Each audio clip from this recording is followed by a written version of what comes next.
So today we're doing something different. We're reviewing a memoir by Trevor Noah. It's called Born a Crime. I think Born a Crime was my introduction to reading memoirs.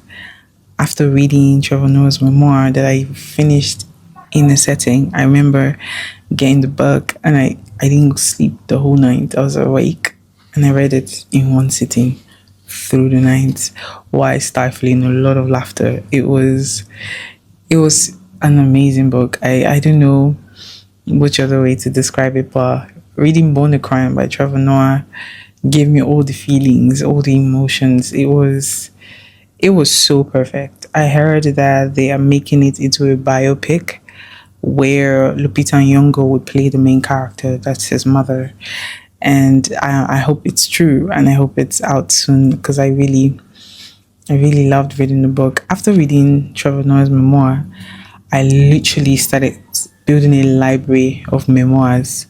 I looked for the Obama's memoirs, Elon Musk's, We're Gonna Need More Wine by Gabriel Union Wade, and the one by the academia genius Malala Yousafzai. I was just looking for a lot of memoirs. After reading Trevor Noah's memoirs, I realized it's a type of writing that I really enjoy. Hi guys, you're welcome back to another episode of Reads and Laughs, and my name is Zoe. I remember turning the first page of Born a Crime, where Trevor Noah walked us through his childhood and growing up in South Africa. Um, it was such a trip. I think I got to understand a lot of the appetite. We read about it a lot, but it was so refreshing to have a perspective of someone that was inside of it, where it was a crime for the blacks and the whites to have kids together. So at the time, him being born a mixed race kid was a crime punishable in South Africa. So his mother had to role play as his nanny. She had to, whenever they are out in public or she takes him to the playground, she had to role play like his nanny or caretaker or caregiver, which is crazy. I remember him documenting a time where I think he called her mom, and he caught the attention of a few people that were like, "Mom." Questions started being asked of his mother if that's a child or not. He also detailed his tantrums as a teenager. It was just life in South Africa as a mixed kid where blacks and whites were not supposed to have kids because it was a crime. So it was an exhilarating read. I had way too much fun. And then it broke down themes of apartheid, racism. It was such a fun, enlightening book. I think it's important. It's a great work. It's a memoir and it's a fun book. But I also think it's something where everyone should have a copy because it was very informative.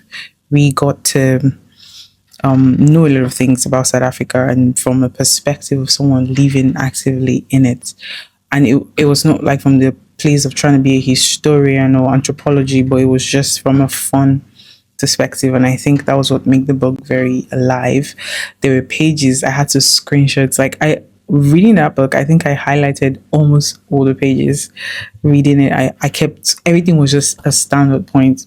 Everything.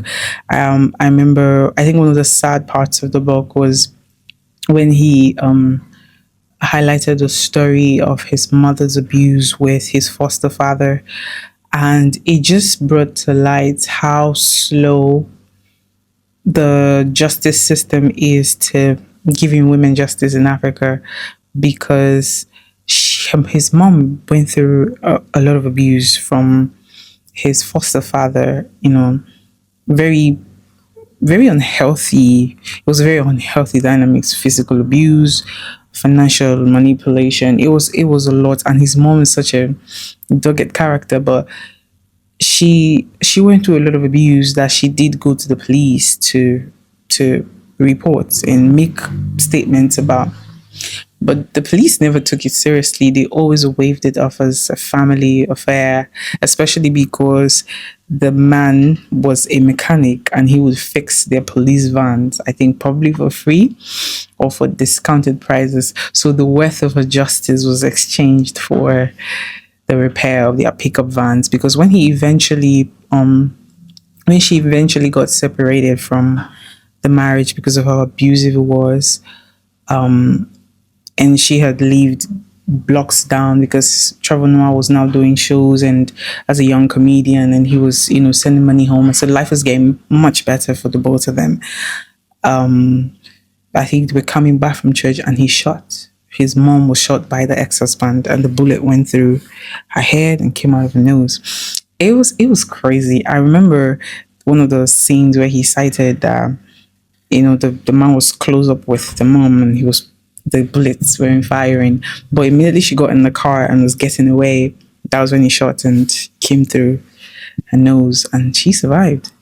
And I mean, Trevor Noah is not a very religious person. So when the mom was saying God saved her life, like it was the angels that protected her from the gun firing when he was up close, he felt like that was just luck. But the gun went through her head and came out, and she was absolutely fine. But it just raised the concern of the fact that the justice system in Africa everywhere. I mean, South Africa is expected to have better justice system, especially for Black women. But when eventually the case was taken to the police, they said there was no record of previous violence on her. And mind you, she was reporting for years and years on, but they never put it in the books because the man was repairing their police van. So imagine the priorities. So yeah, it was such a beautiful book. I mean, Trevor also highlighted when life started getting better, when he had to move to the States, started doing shows as a comedian. It was such a wholesome book. It was a very, very wholesome book. I had a lot of laughter. Like I said, I was reading it at 2 a.m. and I was trying not to laugh because he was a handful kid and his mom had to do a lot of raising. So it's an amazing book, a wholesome one at that. It was fun, very witty, very witty. My goodness, you would have a lot of laughter. You would also kind of see the areas where the African system cuts across, where it needs to be better, and you just get informed and you get to learn a lot. So yeah, I do recommend the book Born a Crime. I think it's important that everybody does get to read that book and just get informed and also have fun at the same time. So yeah, that's pretty much what I can say on the book. I don't want to spoil everything for you, so I do recommend that you go grab a copy. Thanks for watching today's episode of Reads and Laughs. Do subscribe to our YouTube channel, follow us on our social media on TikTok and on Instagram, and I'll see you in another episode. My name is Zoe.